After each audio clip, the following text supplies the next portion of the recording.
The truth of the matter is, the prosecutor can do the right thing before it goes anywhere else once he or she gets the report. It's a new day. We gonna do it a new way. We ain't going nowhere. And we say no more. No more. No more. That's the statement.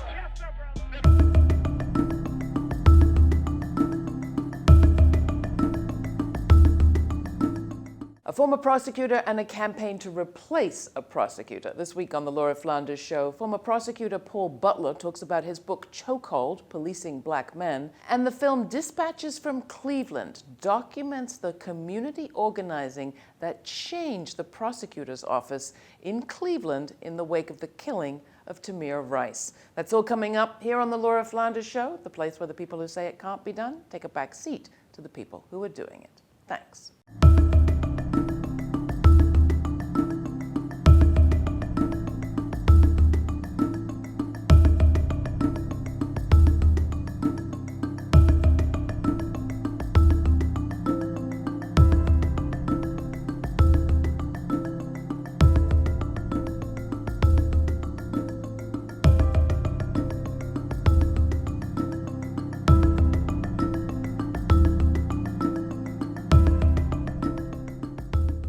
There's an idea out there that black violence expresses character and is endemic, while white violence is deviant and rare. Writers from James Baldwin to Touré have written about it, and people have sung songs about it too. Still, it endures as an idea, it drives policy, and kills people, most especially black men in the USA.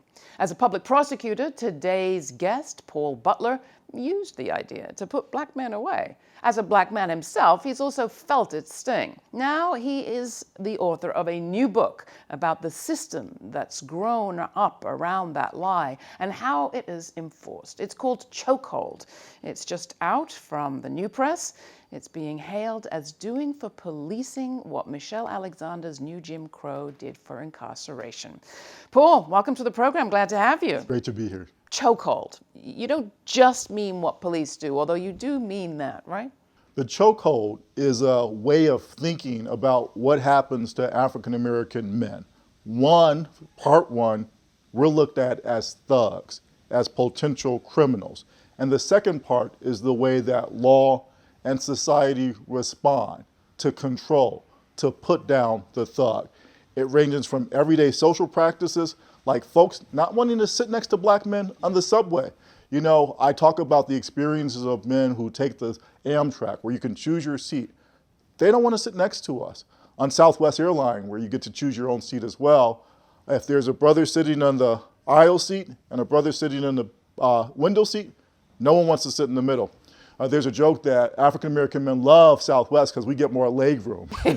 Which you need. Exactly. But there's also obviously much more troublesome response as well, which is from the police and from the criminal justice system, where African American men are way more likely to be stopped and frisked, shot, beat up, and even killed by the police. Describe what you mean by chokehold, though, the quality of it having to do with not just holding someone down and forcing them or asking them or demanding them to submit, but making it impossible for them to actually do so.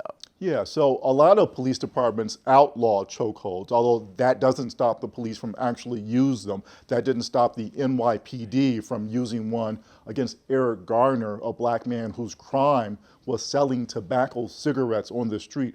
When the officer perceived that he wasn't cooperating with the arrest, the officer put Mr. Garner in an illegal chokehold. He said, "I can't breathe," 13 times, right. And then he died right there on the street. That's an image, very visceral, but again, it's also a way of understanding what happens to African American men.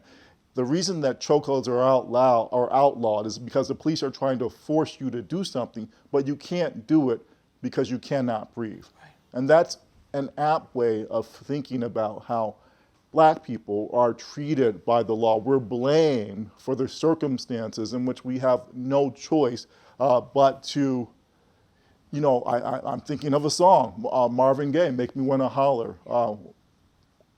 it makes us, this vice grip that we're placed in, it makes us want to holler. And so when some folks have predictable reactions to all of this subordination, all of this oppression, 300 years from slavery to the old Jim Crow to the new Jim Crow, when people have predictable reactions to all of that, then the law goes, see, that's what I told you. That's why they need to be kept down. And am I right in saying that that was actually a kind of set of myths and ideas that you actually took advantage of when you were a prosecutor? You know, I use my presence as a black man, I use this beautiful chocolate skin to send a message, especially when I was in DC, working in front of African-American jurors.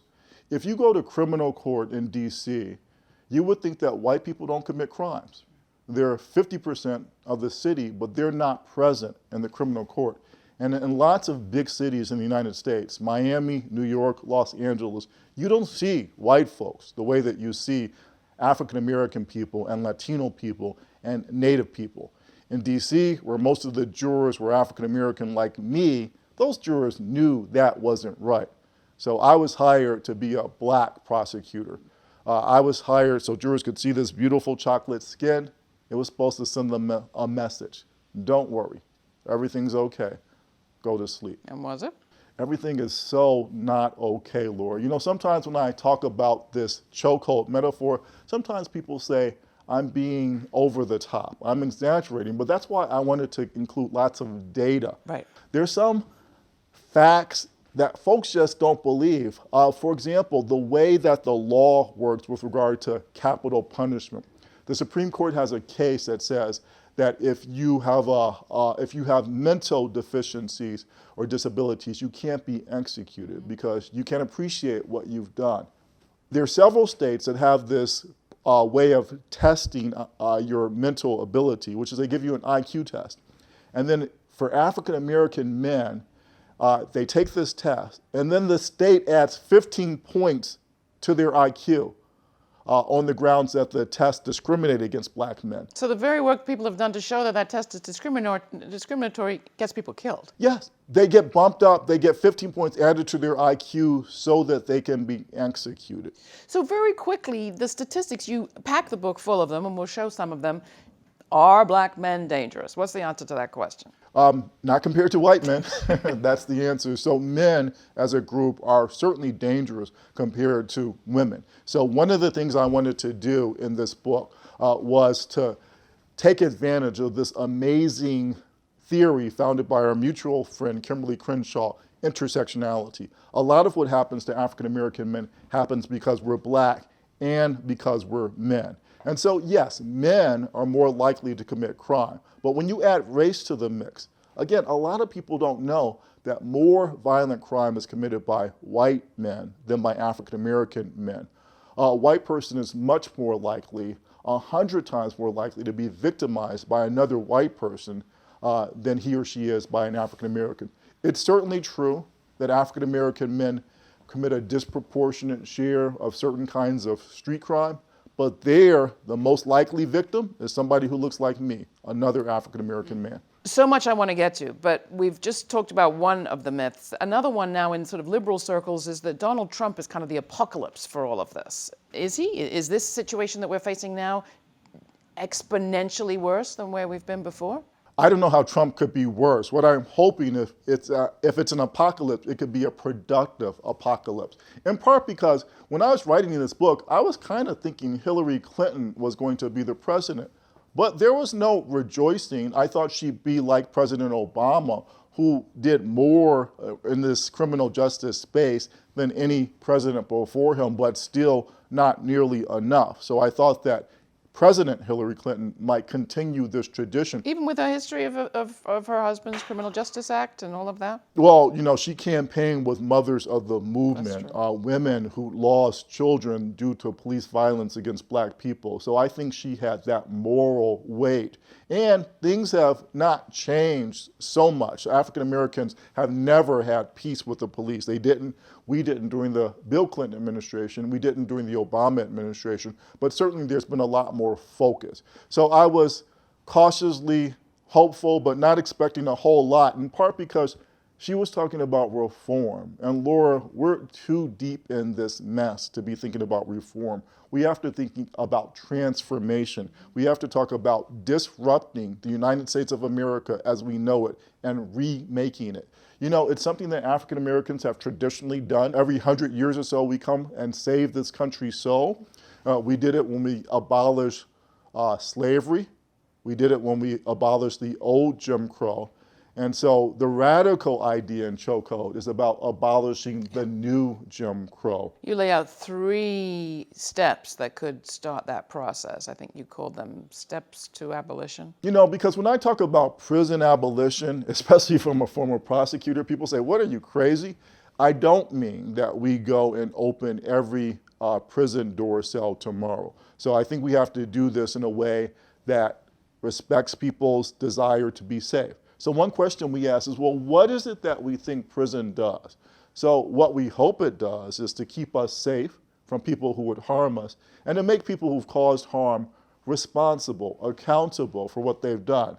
People like me who've worked inside the system, we know prison doesn't do either of those very well. So then the question is, what are other systems, what are other ways that communities can be safe, where people can be responsible when they've caused harm, that don't involve locking people in cages? And like what? So it turns out that all kinds of communities are experiencing this because lots of folks, not just African American men, have the same issue of wanting to be safe but not trusting the police. We've certainly heard it around African American women and their experience of calling the police in a crisis and finding that they get more violence, not less directed. Of course, the transgender community, people who are undocumented, lots of people don't trust the police but still want to be safe. So there's a lot of people experimenting. Exactly, And what are they exactly. doing? Common Justice is an organization in Brooklyn, New York, that working with the DA's office, Laura, they take people completely out of the criminal justice process, people who have been violent, the victim has to consent.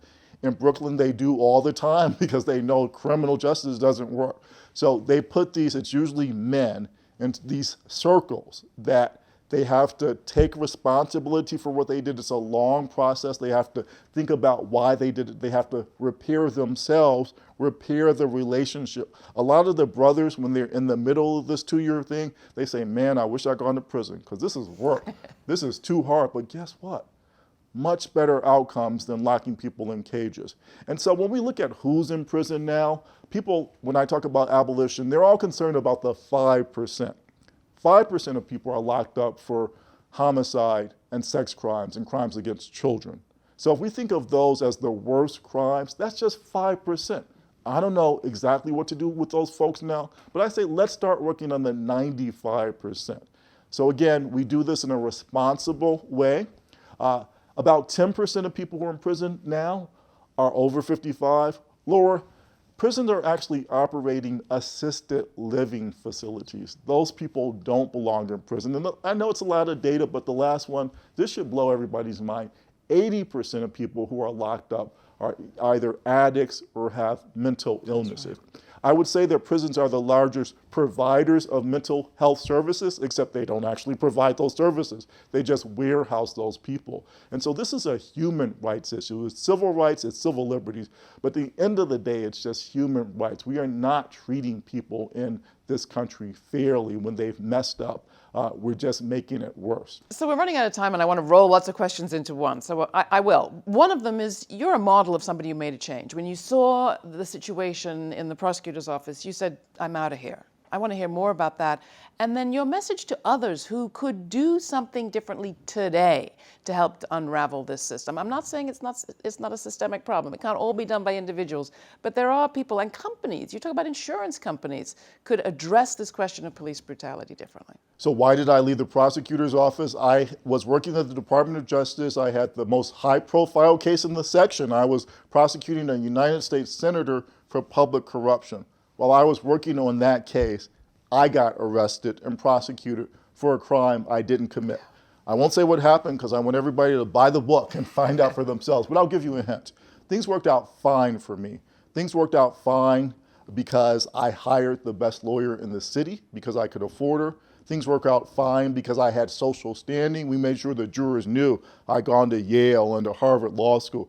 things worked out fine for me because I had skills. I literally prosecuted people in the same courtroom where I was being prosecuted. The other reason, Laura, things worked out fine for me is because I was innocent. Yeah. But that didn't seem like the most important reason. And so I just couldn't do that work anymore. So what do we do to get to the revolution? I understand abolition of prisons isn't going to happen tomorrow, 100 years. I'm pretty sure 50 years, I'm hopeful, but not tomorrow. So what do we do in the meantime to make the police stop treating black men the way they do, to stop putting their hands all over our body, beating us up, shooting us, making us feel like less than? Two easy things with cops. Half of police officers should be women. Women are much less likely to do the kinds of violent things that male officers do, and they're better officers. They're better at working out things without arresting folks. Also, police officers should be required to have college degrees.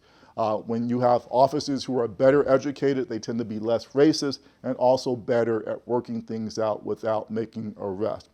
And it's all about the Benjamins, right? So this is crazy. A lot of police departments now have insurance. They're saying, we know we're going to get sued and we know we're going to be liable because, yeah, we beat up and kill people when we shouldn't.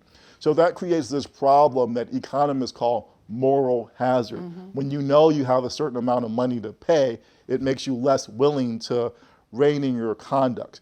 But what insurance companies are doing is saying, we don't want to pay this money at all, so you guys need to act right. So it's actually insurance companies as much as the Department of Justice and local politicians who are coming in and teaching officers, training them better. You know, that's one thing about American police.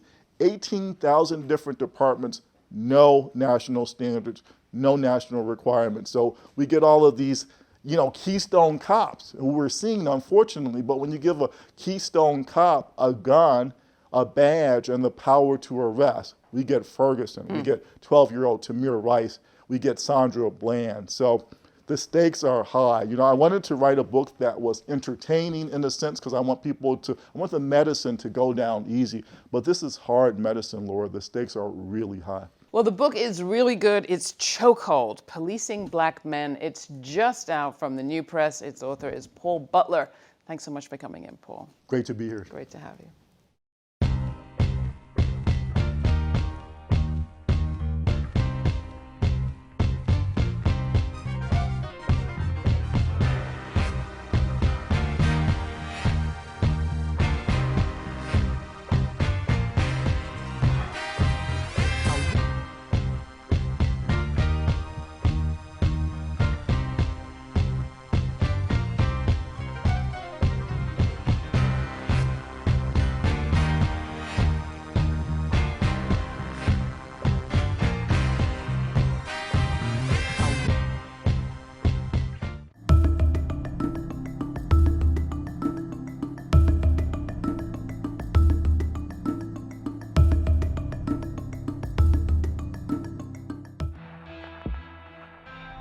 I mean, I seen Rodney King on TV.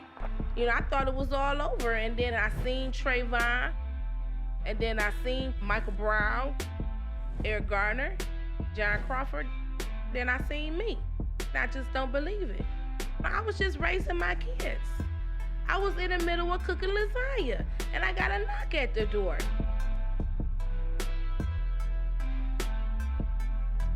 I think that this system needs to be dismantled and rebuilt. We will get justice for our children. Believe that. They made me a leader. I didn't ask to be a leader. They made me a leader when they killed my son. I don't care about no money in the world. I don't care about none of that. All I need is an indictment and conviction. Maybe you can get me to be quiet if you do that. But if you ain't gonna do that, you just gonna have to deal with it. I think that's what every mother wants, to ease the pain just a little bit.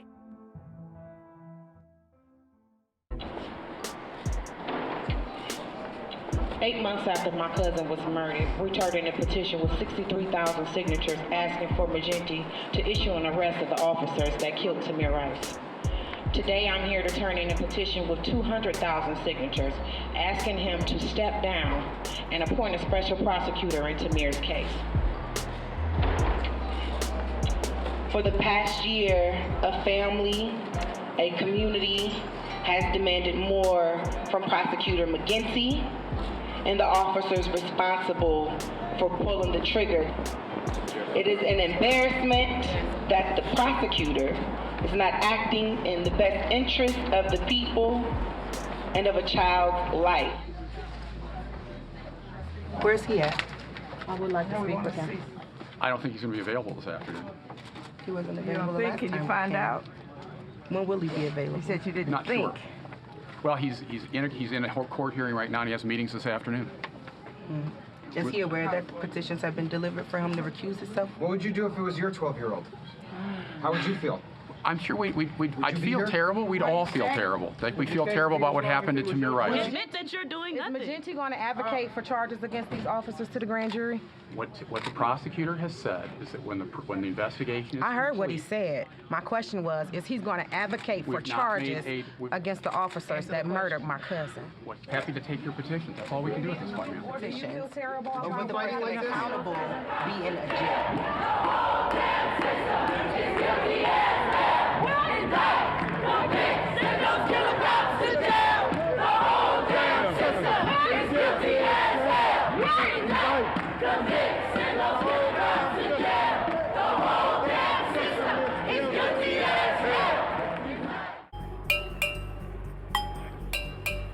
How we're going to use our collective vote to hold people accountable who say they're going to do things for our community.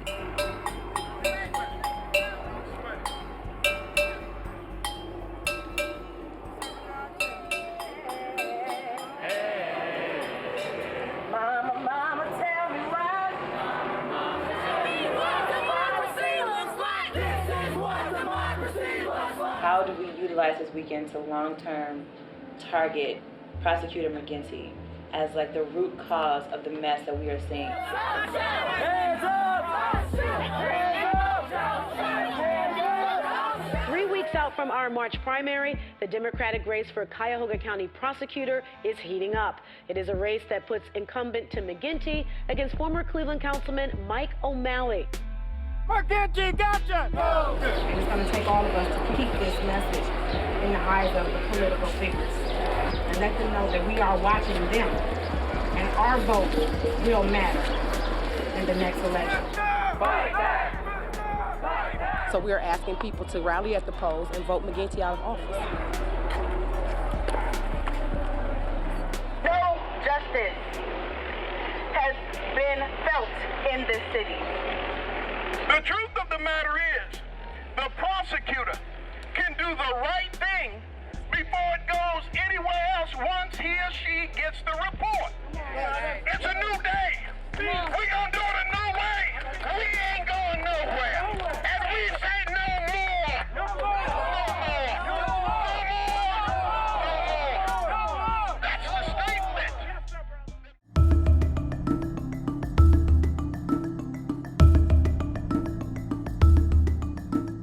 Excited by the last elections, relieved to see Democrats clean up. A year after the election of Donald Trump and the Republican sweep, progressives won from Maine to Minnesota this fall. Women scored big, especially women of color. Virginians elected their first Latinas and their first openly transgender person to the House of Delegates. Election night was a cheery affair for people on the progressive flank of the ever-fractious Democratic Party. Cheery, but for one terrifying moment. Just before Virginia's governor-elect Ralph Northam took the stage, a man took to the mic who is uniquely qualified to seize from the jaws of victory yet more dismal defeat for Democrats. Terry McAuliffe, the former Democratic governor and party consigliere, has spent his career shoving the Democratic Party to the right, creating exactly the sort of party profile that has turned off at least a generation of voters. At the Democratic Leadership Council, McAuliffe never saw a lobbyist whose dollars were too blood-soaked to accept. Chevron, Enron, Philip Morris, Monsanto, McAuliffe found them all a warm and cozy place. When Donna Brazil wrote in her book that the Democratic National Committee was run as a virtual slush fund for the most powerful polls, she was hardly breaking any news. The DNC's run that way for decades, and McAuliffe's been a central part of that. Whose party is it? Wall Street's or your streets? That's the question at the heart of my 2006 book, Blue Grit, and it's still just as relevant today. who and what won in 2017 and why, you can credit moderate GOP light establishment candidates like favorite Northrop and believe that their win trickled support down to the bottom of the ticket. Or you can look at the base and see enthusiasm and energy spill up. Here's a hint. As Brazil says, the DNC is not a bottom-up operation. Every year, the party depends on activists from social movements to fill in the gap.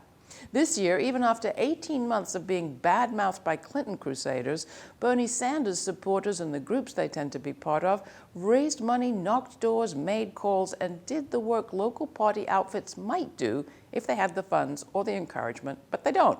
The progressive flank helped elect not just Democrats, but outspoken progressives, candidates who defied the McAuliffe-Clinton wisdom and didn't shy away from humane positions on radical things like war and taxes and death penalties and monopoly capitalism. Frankly, Democrats should have cleaned up this season. For a year, the president's disapproval ratings have stayed well over the 60% mark. The off-season victories could signal more success in the midterms and 2020, but not if McAuliffe and his ilk are allowed to interpret the results. Luckily, on election night, the reporter I happened to be watching was young and real enough not to listen to McAuliffe's speech about Northrop as a moderate model. He kept on talking about exciting down-ticket victories. Long may that sort of reporting continue. You can write to me, Laura, L-A-U-R-A, @lauraflanders.com. And thanks.